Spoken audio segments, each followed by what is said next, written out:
Good afternoon, ladies and gentlemen, and welcome to Let's Talk. My name is Mike Daly, and today I'm going to talk about Pipeline East. Now, folks, we need to get something going in our economy. Our economy right now is tanking badly, and a big part of our economy has been oil in Canada. In case anybody doesn't realize this, every province shares in the prosperity that Alberta, Saskatchewan, and BC have because of their oil industry. We all get our fair share of the profits that come off that, which we utilize in our government for services that we use here, even in Nova Scotia. Now here's the problem.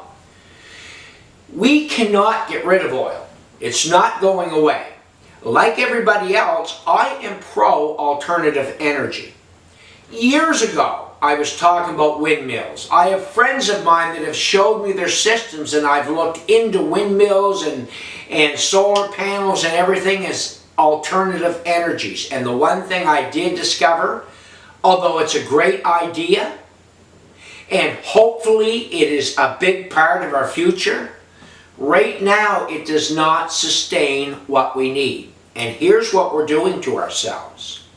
Because we are listening to the little snippets by the press here in Canada, which, by the way, has fallen prey to the left-leaning people, who are the environmentalists, the special interests in this country. And they are not acting within reason. And the reason why is because there's big dollars in this environmental industry. All these people are getting paid big bucks to stop these pipelines, to keep these issues in the forefront. That's what they're doing. And so they really have nothing to worry about because they're eating. Here's the problem. The rest of us aren't, and it's going to get worse. With the oil being shut down primarily out west right now, IE in this country is going absolutely crazy. They are in every province now. People have had to come home. Their IE's running out. This is putting a drain on our dollars and driving up deficits. I mean, it's only been 1 year of a Liberal government since they decided that they weren't going to address the oil residuals and everything else. And here we are going into a recession. We are $30 billion behind the 8 ball when we're only supposed to be 10. And the reason for that 10 was infrastructure in Canada, which was going to create a job stimulation to help pick up the economy until he could deal with the oil crisis. He's never dealt with any of them.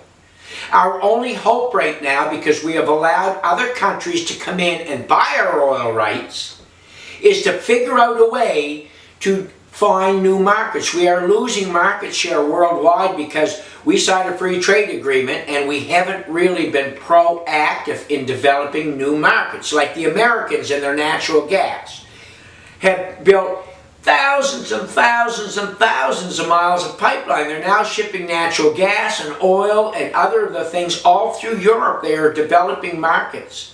They're looking at becoming energy independent, and the way they're doing it is they're shutting us down because they own the rights and have the right to do it. Their environmental people are moving ahead to try and stop our oil from utilizing at all. We did the same thing with our natural gas. We sold it off. So now we have no natural gas to heat our homes cheaply.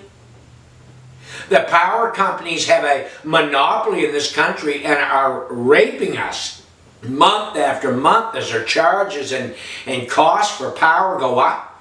And we're going to sit back because we got a few environmentalists who are fooling us all. You know, I got to tell you, I write a little book, and a guy said to me, because it's kind of based on what's gone on since the free trade, and the guy said to me, you should name it, "Get Your Head Out, You Ass, Canadians."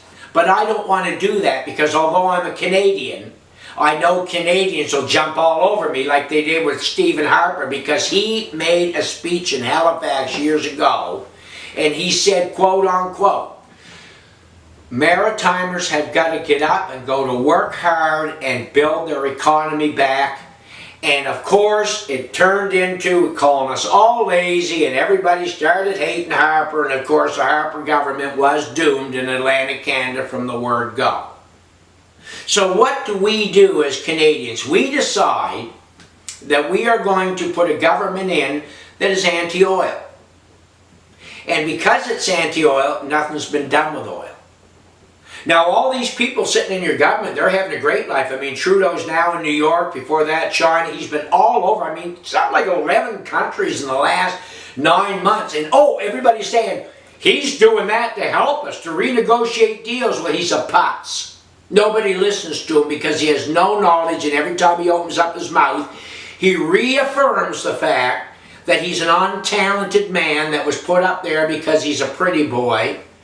And they're utilizing that. Now they're bringing the royals down so he can strut all over the world and, you know, all over Canada, take selfies for every magazine in the world, the handsome couple of the world. We don't care about that anymore. We care about our beautiful children eating. And the fact is, he's not addressing those issues. We need this pipeline. If we don't have this pipeline, we are in some serious trouble. Folks, get behind this.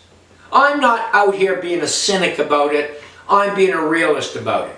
Because the oil production isn't going down around the world. It's only going down in Canada. We're still going to be bringing that oil in. We're still going to be burning the oil in our furnaces and our cars. We're still going to be manufacturing our tires. The only thing we're not going to be doing is prospering from it. So they've got us all wound up because we're Canadians and we're environmentalists. We are the best in the world, bar none. And we emit 2% of the world's emissions go out of Canada only.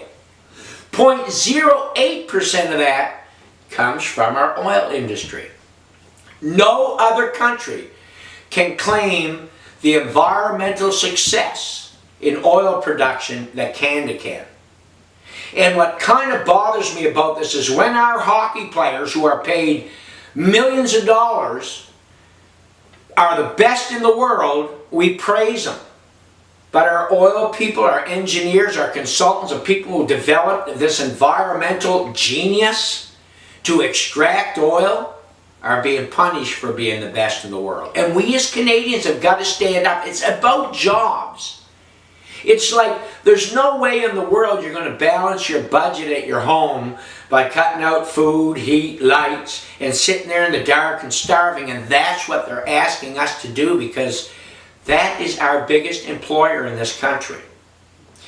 Not only should we be looking at moving our oil around, we should be looking at developing new markets and drilling more oil. Because the more money that we take out, the more oil that we take out of the ground here, the less they do in those environmental unfriendly places. And so just by us, the United Nations even said that if Canada were drilling more oil, they would be cutting down on pollutions around the world. The same as our manufacturing that, by the way, just 25 years ago, 75% of everything you bought in Canada was manufactured and processed in Canada. Now 1.5% of everything you bought and buy is manufactured in Canada. We should be ashamed of ourselves for letting that happen.